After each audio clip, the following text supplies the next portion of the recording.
How to get job in IT industry. Guys, I'm Manjeet Rawat, your online instructor. This is the agenda of today's session.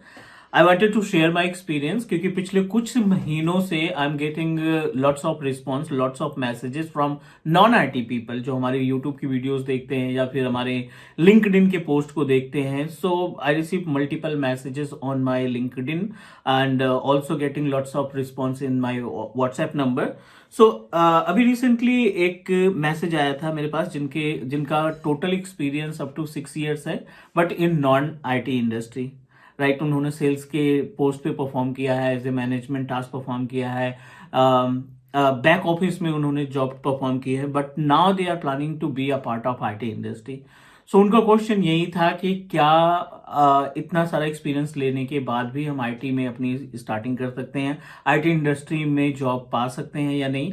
अगर हमारे पास कोई option है job पाने का तो हम कैसे अपनी जर्नी को स्टार्ट करें, क्या क्या वो प्रिपरेशन होगी, कौन कौन सी टेक्नोलॉजी है जो हमारी मदद करेगी to be a part of IT industry. So इस वीडियो में हम आपको प्रैक्टिकली और कुछ इंपॉर्टेंट इंफॉर्मेशन शेयर करने वाले हैं. एंड जिस इंफॉर्मेशन की हेल्प से अगर आप माइंड में सोचते हैं like I wanted to be a part of IT industry या फिर कुछ भी हो जाए, हमें आईटी इंडस्ट्री में ही अपना कैरियर बनाना है, तो डेफिनेटली ये वीडियो आपके लिए बहुत ज्यादा यूजफुल होने वाली है. क्योंकि इसमें हम कुछ ऐसे सर्टिफिकेशन के बारे में आपके साथ डिस्कस करने वाले हैं जो सर्टिफिकेशन एवरग्रीन है, नॉट फ्रॉम नाउ. पिछले 25 से 30 साल से इन सर्टिफिकेशन की वैल्यू एज इट इज है. Because you know that IT industry में क्या होता है, बहुत सारी टेक्नोलॉजीज आती हैं और चली जाती हैं. बट इस टेक्नोलॉजी की जो बात करें तो जब मैंने अपना कैरियर आईटी में स्टार्ट किया था इन ईयर ऑफ 2006 एंड 7, तब से लेकर के आज तक 2024 तक इसकी सेम डिमांड और सेम रिक्वेस्ट आती है. Right, so let me help you to understand about हम किसके बारे में बात करने वाले हैं, वो कौन कौन से सर्टिफिकेशन है जिसकी मदद से एक नॉन आईटी पर्सन भी आईटी में एक अच्छा खासा मीन्स टास्क या एक अच्छा खासा रोल परफॉर्म कर सकता है. So it is not only for the non IT person. अगर आप ऑलरेडी आईटी इंडस्ट्री में काम कर रहे हैं, senior system administrator, help desk engineer या एक्टिव डायरेक्टर इंजीनियर, तब भी ये दोनों सर्टिफिकेशन आपके लिए बहुत ज्यादा इंपॉर्टेंट है फॉर ग्रोथ. और डेफिनेटली अगर आपको मीन्स इन प्रमोशन चाहिए, आपको अपने करंट प्रोफाइल से अपग्रेड करना है, तो definitely this particular certification will help you. Complete information share करेंगे और अगर आपका रिस्पॉन्स अच्छा रहा, आप अगर सजेस्ट करेंगे तो नॉट नाउ बट बहुत ही जल्द हम इन टॉपिक्स पे वीडियो बनाना भी स्टार्ट करेंगे, क्योंकि ये मैंडेटरी है. जहां तक मैंने अभी रिसर्च किया है, ये जो कंटेंट है ना, ये बिल्कुल इंपॉर्टेंट बेस से आपको क्लियर कराते हैं आईटी की चीजों को.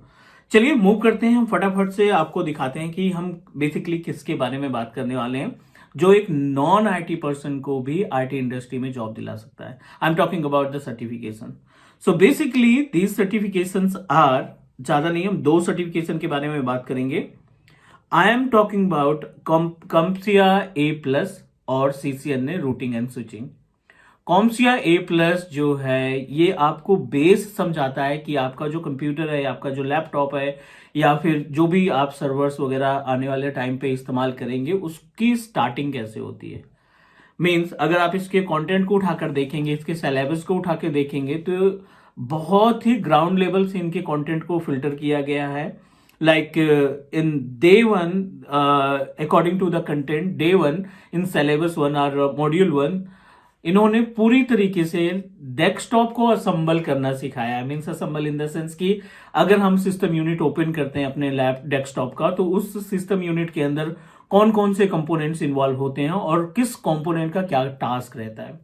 मीन्स इतना ग्राउंड लेवल से कि अगर कोई भी बंदा आईटी का पार्ट नहीं है या उसका कैरियर उसका जो प्रीवियस एक्सपीरियंस है वो आईटी से नहीं है, फिर भी उसको थोड़ी बहुत अंडरस्टैंडिंग हो जाएगी कि ये वाला जो कंपोनेंट है इसका नाम ये है, ये इस तरीके से टास्क परफॉर्म करता है, ये मदरबोर्ड हो गया, ये सीमॉस बैटरी हो गई, ये नॉर्थ ब्रिज साउथ ब्रिज हो गए, ये रैम के स्लॉट हो गए, ये VGI स्लॉट हो गया, लाइक दैट.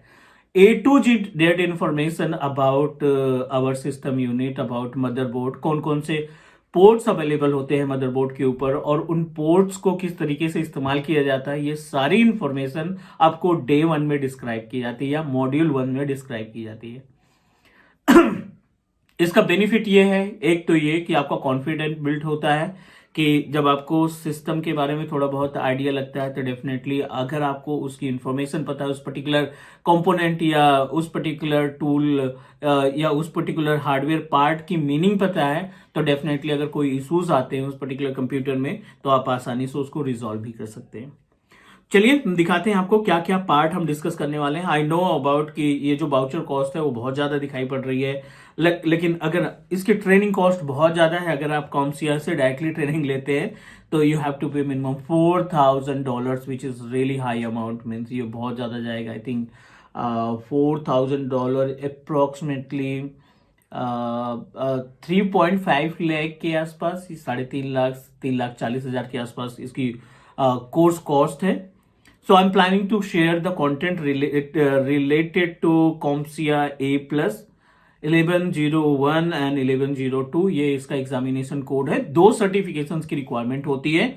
अगर आप इनमें से पहला सर्टिफिकेशन भी क्लियर कर लेते हैं तो एटलीस्ट आप अपने रिज्यूमे पे CompTIA के लोगो को लगा करके प्रेजेंट कर सकते हैं कि that I have a much idea about the content of CompTIA, the syllabus of CompTIA। और डेफिनेटली हर एक आईटी इंडस्ट्री आपको आपके रिज्यूमे को बहुत ही मीन्स सबसे पहले पिक करेगी कि because you have a much idea about the base of computer and laptops. चलिए क्या क्या कंटेंट इन्वॉल्व होते हैं वो हम थोड़ा सा देख लेते हैं। अगर आप CompTIA A+ 1101 की बात करते हैं, जो कि पहला एग्जामिनेशन है, पहला सर्टिफिकेशन है, इसमें आपको 5 अलग अलग मॉड्यूल देखने को मिलेंगे, जिसमें मोबाइल डिवाइसेस 15%, नेटवर्किंग का पार्ट 20%, हार्डवेयर का पार्ट जिसमें hard disk, RAM, motherboard, monitor, keyboard वगैरह को समझना, कितने टाइप्स के होते हैं, उनके पोर्ट्स को समझना, उनके टास्क को समझना, ये 25% टास्क होगा। क्लाउड एंड वर्चुअलाइजेशन को भी इन्वॉल्व किया गया है, जो कि आपका 11% तक हेल्प करेंगे in case of final examination. Hardware and network trouble shooting, जो मेन इश्यूज होते हैं, router, switches, firewall, wifi router या जो भी नेटवर्क डिवाइसेस इन्वॉल्व होती हैं नेटवर्किंग के केस में, उनको 29% की वैल्यू दी गई है। Means 29% of questions will get in case of CompTIA 1101 में।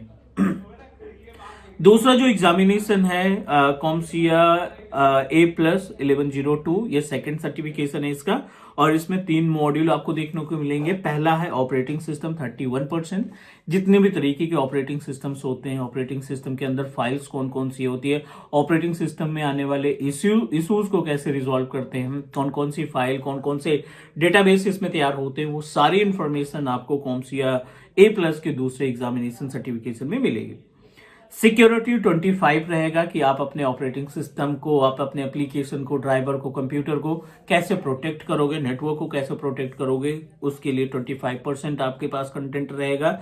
And the last one software trouble shooting, जिसमें सॉफ्टवेयर ट्रबल शूटिंग 22% है, जिस केस में आपको हेल्प की जाएगी कि अगर आपने कोई एप्लीकेशन इंस्टॉल कर रखा है, आपने कोई ओएस इंस्टॉल कर रखा है, या कोई ड्राइवर टास्क परफॉर्म नहीं कर रहा है, तो how we can resolve the issues related to these what we can say that these issues, how we can resolve it।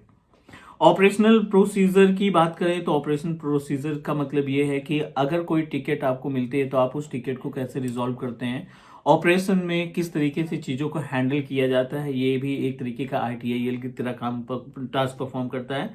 And this is the combination. Total दोनों सर्टिफिकेशन के अंदर module हमने देखने को मिलेंगे 5 और 4 इधर, टोटल 9 डिफरेंट मॉड्यूल्स हैं। और इसके अंदर अगर कंटेंट की बात करें तो ह्यूज कंटेंट है, जो कि एक बेस इंजीनियर के मीन्स जिसको IT का बिल्कुल आइडिया भी नहीं है, वो भी इस कंटेंट पे पढ़ करके, वो भी इस कंटेंट को देख करके आसानी से IT इंडस्ट्री में अपना कैरियर बना सकता है। ये तो बात हो गई CompTIA की।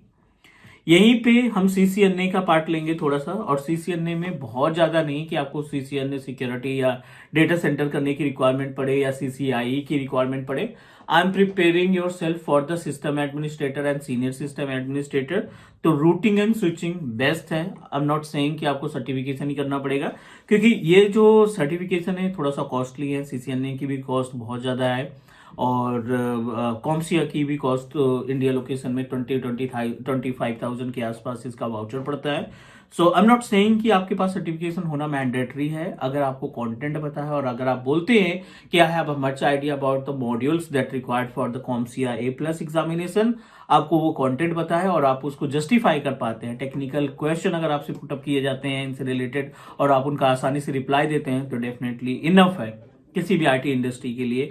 और एक बार अगर आप आईटी इंडस्ट्री में एंट्री कर लेते हैं तो जो रिम्बर्समेंट है वो आपका आसानी से हो जाएगा। Clear? So this is our motto और CCNA का वही है 70 आवर्स टोटल इसका जो कंटेंट है। आई एम नॉट सेइंग कि आपको पूरा ही पढ़ना पड़ेगा, मीन्स स्टार्टिंग की जो चीजें हैं like as basic of networking है, लैन है, रूटिंग है, स्विचिंग है, स्विच को कैसे कॉन्फ़िगर करते हैं, उसके अंदर पासवर्ड या आईपी एड्रेस कैसे असाइन की जाती है, रूटर को कैसे मैनेज किया जाता है, ये सारी चीजें आपको बेस से आनी चाहिए। और ये एवरग्रीन टेक्नोलॉजी है CCNA routing and switching, because you know that हर एक ऑर्गेनाइजेशन नो मैटर कि वो सिस्को का यूज ना करके दूसरी कंपनी का स्विच या राउटर इस्तेमाल कर रहे हैं, बट डेफिनेटली राउटर और स्विचेस, फायरवॉल, नेटवर्क की डिवाइसेस हमेशा से इंडस्ट्री के अंदर रहेंगी इन्वॉल्व। सो एक्टिव डायरेक्टरी की तरह से CCNA रूटिंग, स्विचिंग और जो भी नेटवर्क डिवाइसेस हैं उनकी इंफॉर्मेशन अगर हमारे पास है तो आसानी से हम सिस्टम एडमिनिस्ट्रेटर से रिलेटेड इंटरव्यूज को क्रैक कर सकते हैं। So guys, this is the information that I wanted to share with you. उम्मीद है कि यहाँ पे हमने जो भी कुछ डिस्कस किया, थिंक अबाउट इट। आप कॉम्सिया A+ के कंटेंट को निकालो, उस पर पढ़ाई करना स्टार्ट करो, समझने की कोशिश करो और एंड ऑफ द डे जब आप ये सारे सिलेबस पूरे कर लेते हैं, आप अपने रिज्यूमे पे मेंशन करो कि कॉम्सिया A+ में ये सारी चीजें मुझे बहुत अच्छी तरीके से आती है। या रूटिंग स्विचेस में हमें रूटर को हैंडल करना या रूटर को कनेक्ट करना या स्विचेस को कनेक्ट करना, बेसिक नेटवर्किंग में आईपी एड्रेस मैनेजमेंट या जो जो जो अदर डिवाइसेस, नेटवर्क से रिलेटेड डिवाइसेस हैं वो हमें आती है, तो डेफिनेटली आपका रिज्यूमे पिक होगा। रिज्यूमे पिक होने के बाद बाकी आपको जस्टिफाई करना पड़ेगा कि आपको टेक्निकली कितना स्ट्रांग है इन सभी कंटेंट से रिलेटेड। उम्मीद है जो भी डिस्कशन किया वो आपको समझ में आ गया होगा। स्मॉल रिक्वेस्ट, आप अपना फीडबैक दीजिए। If you want to learn about the CompTIA A+ and CCNA from Teach Me Cloud, so आप कमेंट ड्रॉप करिए and definitely will create a new playlist जिसमें से कोर बिल्कुल ब्लूप्रिंट फॉलो करेंगे CompTIA A+ का और आपको कंप्लीट ट्रेनिंग प्रोवाइड करेंगे, कंप्लीट वीडियोस प्रोवाइड करेंगे ताकि आप एक ही जगह पर रह करके सारी चीज़ों को आसानी से सीख सकें। सो this is all about CompTIA A+ और CCNA। नेक्स्ट मिलते हैं अकॉर्डिंग टू योर फीडबैक, जैसे आप सजेस्ट करेंगे हम according to that will create our new playlist. Do subscribe your own Teach Me Cloud YouTube channel. मिलते हैं अगली क्लास में, तब तक के लिए टेक केयर, बाय बाय।